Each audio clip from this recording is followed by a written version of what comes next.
earliest occurrences. And this I did sit on almost my entire life for over 60 years until just last year. I told my grandmother about it and she took it very seriously. But let me tell you what happened.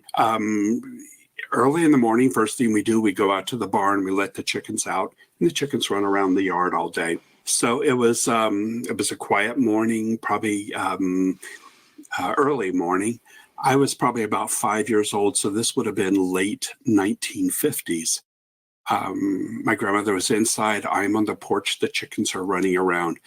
And all at once, the chickens just absolutely freaked out and ran. Some ran into the corn right next to the house. Some ran under the house. Some ran out into the road. Some ran over to the field to the where the cows were. I mean, they just took off. And it's like, well, something's up. That alerted me. And I was sitting on the porch. I was looking around, what scared them so badly? And chickens aren't chicken. I mean, we would get snakes in the yard, and chickens go up and they'll peck it to death. And we had feral dogs coming, and the chickens would attack them and protect me. This was totally different. So I was alarmed. And I looked around the side of the house, and up walking towards me is a stuffed Easter bunny. And, maybe from the bottom to the head was about 2 feet and a foot of ears. And it looked like a stuffed toy. It wasn't like animated.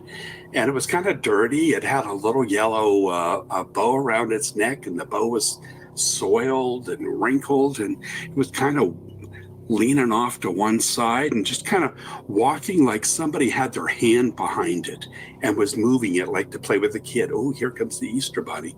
But there was nothing behind it.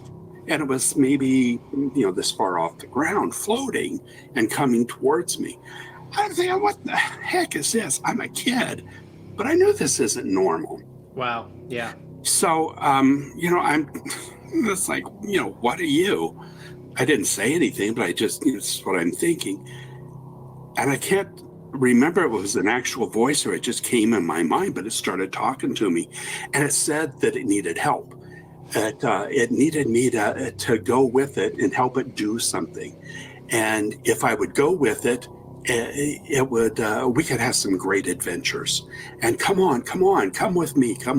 And I probably would have done it because, I'm lonesome. I'm out in the middle of nowhere. I had no playmates, but it scared the chickens. And, I was enough of a farm boy to know something's going on.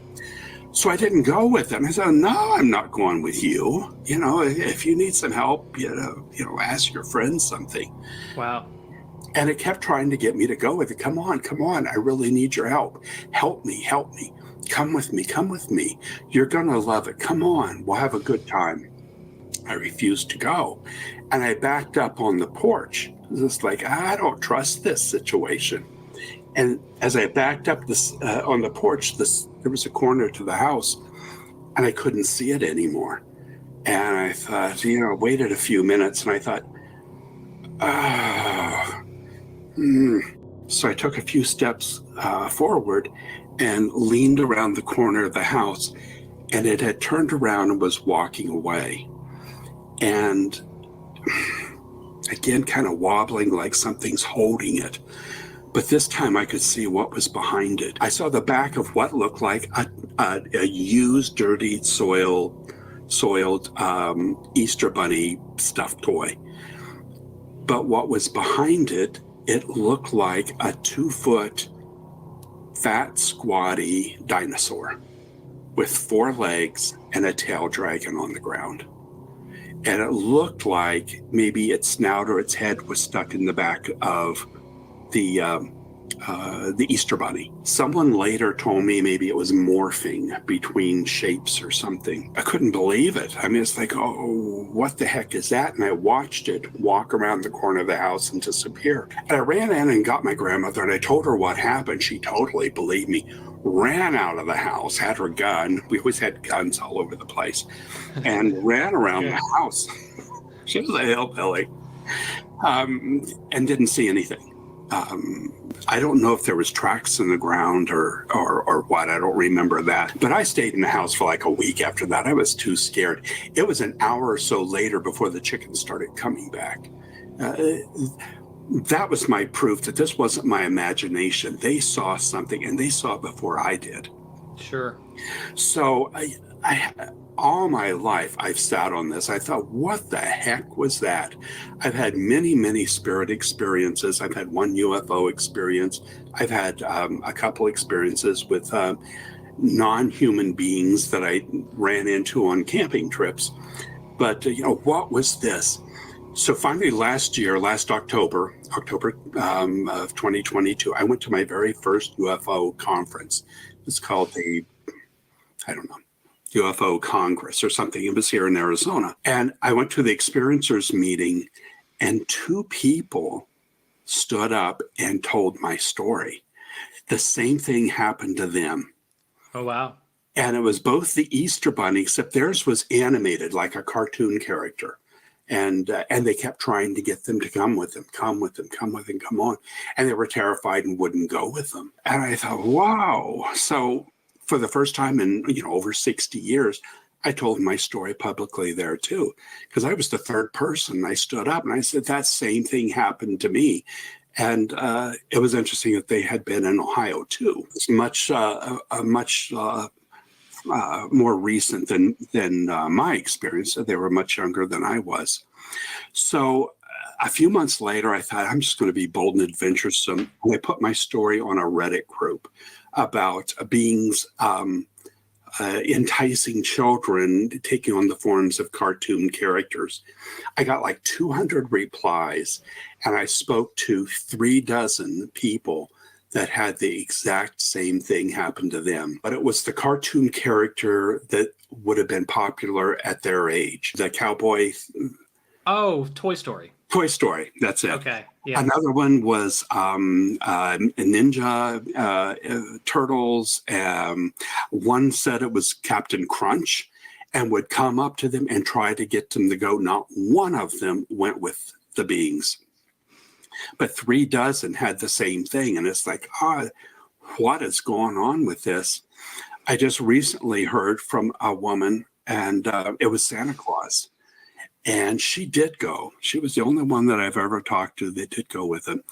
Wow. And the weird thing was she would get in the sleigh, but instead of jumping in the back of the sleigh like how Santa would, with all the toys and the elves, there was a door in the back of the sleigh, and she would have to slide through the door like a hatch. And without hearing my story, she said that when Santa would turn around, he was a dinosaur with a green-brown tail that dragged on the ground, exactly like what I saw in probably 1958, 1959.